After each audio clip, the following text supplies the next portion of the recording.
गुरुबद्दल कधीच वाईट अपशब्द बोलायचे नाही, आणि जर कोणी बोलत असेल तर त्यांचं ऐकायचं नाही. ऐका, इस दुनिया में सबसे बड़ा गुरु शिष्य का नाता है. इस दुनिया में सबसे बड़ा गुरु शिष्य का नाता है. लालन पालन कर शिष्य का वो राह दिखाता है. गुरु वचनों को जो शिष्य अपने हृदय में बसा दे, गुरु वचनों को जो शिष्य अपने हृदय में बसा दे, गुरु आज्ञा में चले, वो फिर गुरु का प्रिय बन जाता है. वो फिर गुरु का प्रिय बन जाता है. मग आज मला गुरुंनी सांगितलेलं आहे, म्हटले ताई समोर तुमच्या आयुष्यामध्ये फार संकट आहेत बरं. मी म्हटलं आयुष्यामध्ये जर संकटच नसतील तर ते आयुष्यच काय जगणे, जगणं व्यर्थ आहे. संकट व्यक्तीच्या आयुष्यामध्ये असावीत.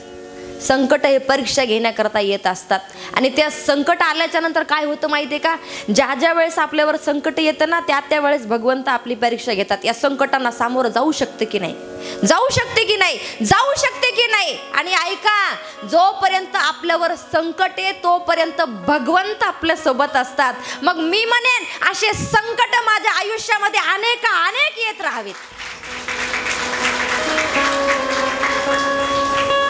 भागवत कथेमध्ये महाभारतामध्ये प्रसंग येतो, ज्या वेळेस कौरव हरले आणि पांडव जिंकले. जिंकल्याच्या नंतर भगवंत वापस निघाले. म्हटले काय सर्वजण आनंदामध्ये, इथं राहून काय करायचे.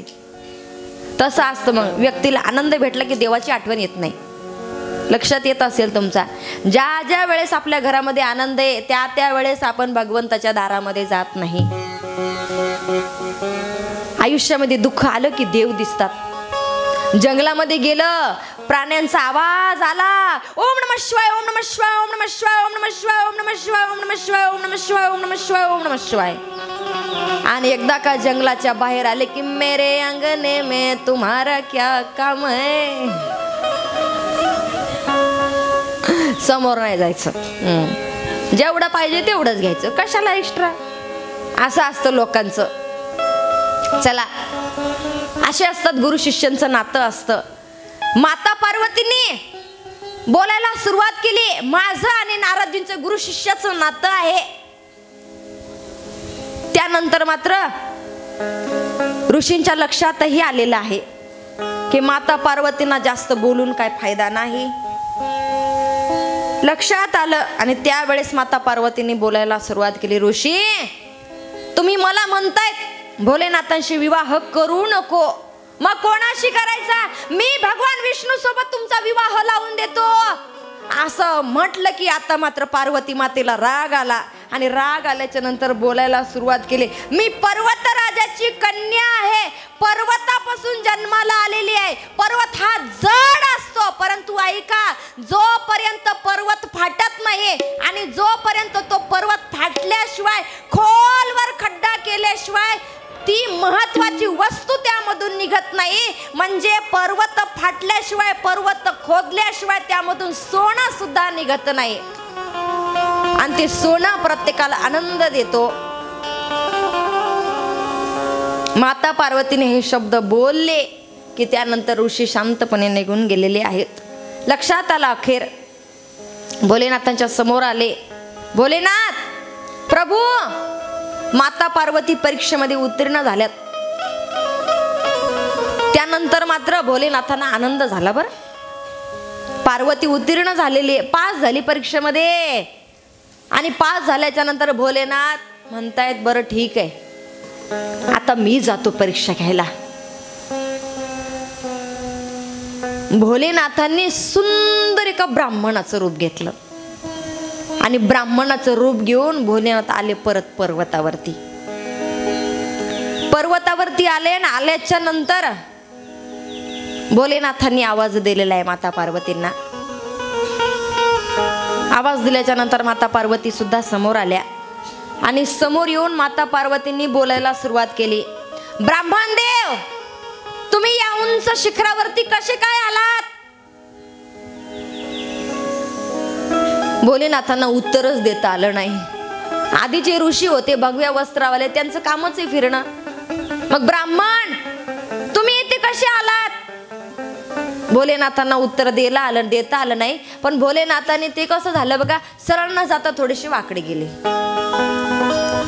होतं तसं कधी मध्ये, समोरच्या माणसाच्या प्रश्नाचं उत्तर नाही आले की ते समोर असं सरळ सरळ नाही आले की थोडं असं फिरून जावं लागतं.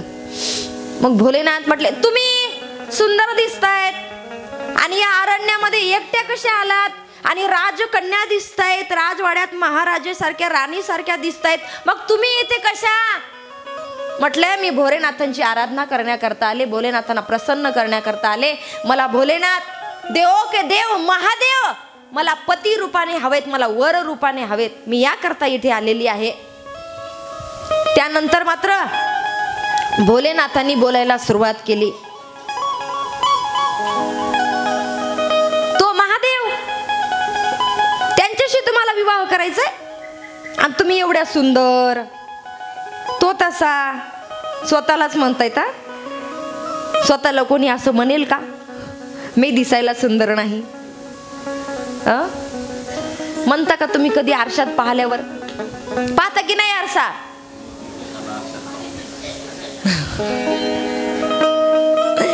महाराज म्हणतायत, मी कशाला आरशात पाहू ग?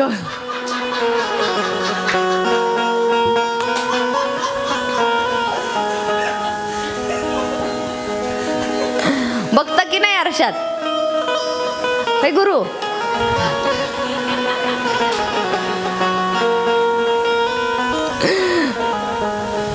ताई तुम्ही गुरूंची चेष्टा करताय. वडिलांसारखे आहेत माझ्या, वडिलांसोबत गप्पा मारतच माणूस. चला, भोलेनाथांनी बोलायला सुरुवात केली. त्या महादेवासोबत तुला विवाह करायचाय आणि तो तसा असणारा कैलास पर्वतावर एकटा आहे, त्याला माय नाही, बाप नाही, भाऊ नाही, बहीण नाही, कोणीच नाही, त्यांच्याशी विवाह करतेस? शांत आहेत माता पार्वती. नंतर बोलायला सुरुवात केली. अंगावर कपडे सुद्धा घालत नाही, शरीराला भस्म लावतो, त्यानंतर गळ्यामध्ये सर्प धारण करतो आणि त्या भोलेनाथांशी तुम्हाला विवाह करायचाय. माता पार्वतींकडे पाहिलं भोलेनाथांनी आणि पाहिल्याच्या नंतर भोलेनाथांनी बोलायला सुरुवात केली. तुम्ही चंद्रमुखी आहात, तो पंचमुखी आहे. त्यानंतर तुमचे केस सर्पासारखे काळे भोर आहेत आणि तो जटाजूटवाला आहे. आणि त्या महादेवासोबत तुम्हाला लग्न करायचंय, विवाह करायचाय बोलतायत. त्यानंतर तुमचे डोळे कमळासारखे आहेत आणि तो त्रिलोचन आहे, 3 डोळ्याचा, आणि त्यांच्याशी तुम्हाला विवाह करायचाय. असं ऐकलं माता पार्वतीने, शांत बसून ऐकलं बरं. आणि ऐकल्याच्या नंतर आता मात्र माता पार्वतीने बोलायला सुरुवात केली. ओ ब्राह्मण, या ठिकाणी आल्या त्या रस्त्याने चालले वापस जा. मला उपदेश करायचं नाही ना, नका करू, परंतु माझ्या भोलेनाथांविषयी अपशब्द बोललेले मी ऐकून घेणार नाही.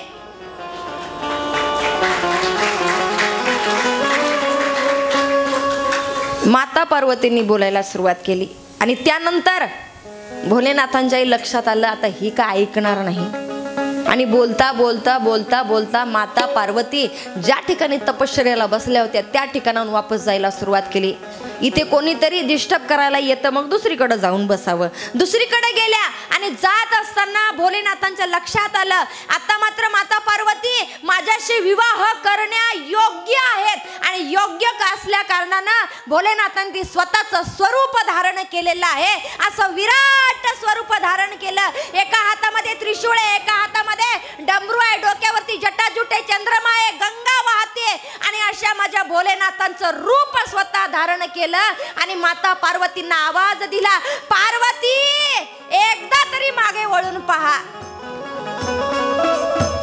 माता पार्वतीने मागे वळून पाहिलं की जगाचा बाप देवो के देव महादेव त्यांना दिसले. नमः पार्वती पते शिव हर हर हर हर हर महादेव शंभो. माता पार्वती पार्वतींनी भोलेनाथांचं दर्शन घेतलं आणि भोलेनाथांचं दर्शन घेतल्याच्या नंतर दोघेही बसलेले आहेत. भोलेनाथांनी बोलायला सुरुवात केली. पार्वती, तू माझ्या परीक्षेमधून उत्तीर्ण झालेली आहेस, मी तुझ्याशी विवाह करायला तयार आहे. माता पार्वतींनी बोलायला सुरुवात केली. म्हटले, देव, भोलेनाथ प्रभू, असं नसतं लग्न होत. मग माझ्या वडिलांकडे यावं लागेल आणि वडिलांकडे आल्याच्या नंतर माझा हात मागावा लागेल. नाही म्हटले, इथंच लग्न करून कैलास पर्वतावर जाऊ. भोलेनाथ, तिथे या हिमाचल पर्वतावरती उज्जैन नगरीमध्ये, आणि तिथे आल्याच्या नंतर माझा हात मागा माझ्या वडिलांना. असं झालं. भोलेनाथ म्हटले, काही हरकत नाही. मग आता बायको करायचीच म्हटल्यावर तिचं ऐकावं लागेल ना, तिचं ऐकावंच लागतं. काही हरकत नाही म्हटले. वापस गेलेले आहेत आणि वापस गेल्याच्या नंतर माता पार्वती सुद्धा आनंदामध्ये हिमवान राजाकडं, महाराणी मैनाकडं आलेले आहेत. हिमाचल पर्वतावरती आलेले आहेत आणि आल्याच्या नंतर आनंदी आनंद आहे. प्रत्येकाच्या हृदयामध्ये आनंदी आनंद आहे. पण आता कसं झालं, विचार करा तुम्ही. माता पार्वती उत्तीर्ण झाल्या माहीत आहे, भोलेनाथ कैलास पर्वतावर गेले हेही माहीत झालं, माता पार्वती हिमाचल पर्वतावरती आल्या हेही माहीत झालं. समोरची कथा आहे का, ज्या वेळेस दोन, समजा एक जोडपा आहे, एंगेजमेंट झालेली आहे, पसंती सुद्धा झालेली. एंगेजमेंट कळते ना,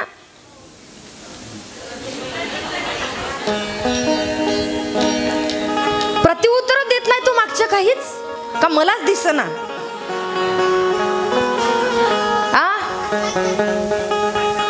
साखरपुडा. हा नाही, मी आता चष्मा पुसून लावते. आता दिसते छान, गोऱ्या दिसायल्या. गोऱ्याला जरा जास्तच मान आहे, पण एक लक्षात ठेवा, काळ्यामुळं गोळ्याला मान आहे, काळ्यामुळं गोऱ्याला मान आहे.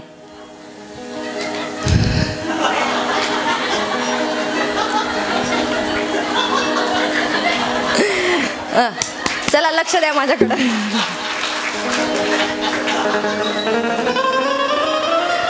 गोऱ्यांचं काही एक अस्तित्व नसतं. जगाचा बाप पांडुरंग परमात्मा पंढरपूर मध्ये बसलाय, तो काळा आहे तरी सुद्धा कित्येक वारकरी त्यांच्या भेटी करता जात आहेत. भेटी लागी जीवा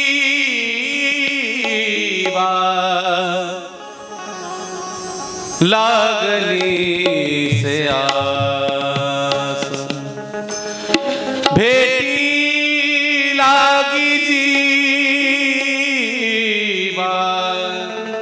लागली से आस,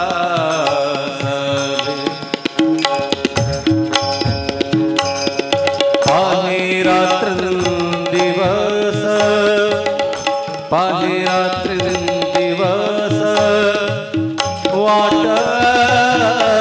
तुझे भेटी लागी जीवा लागली से आस, भेटी लागी जीवा लागली से आस, भेटी लागी जीवा लागली से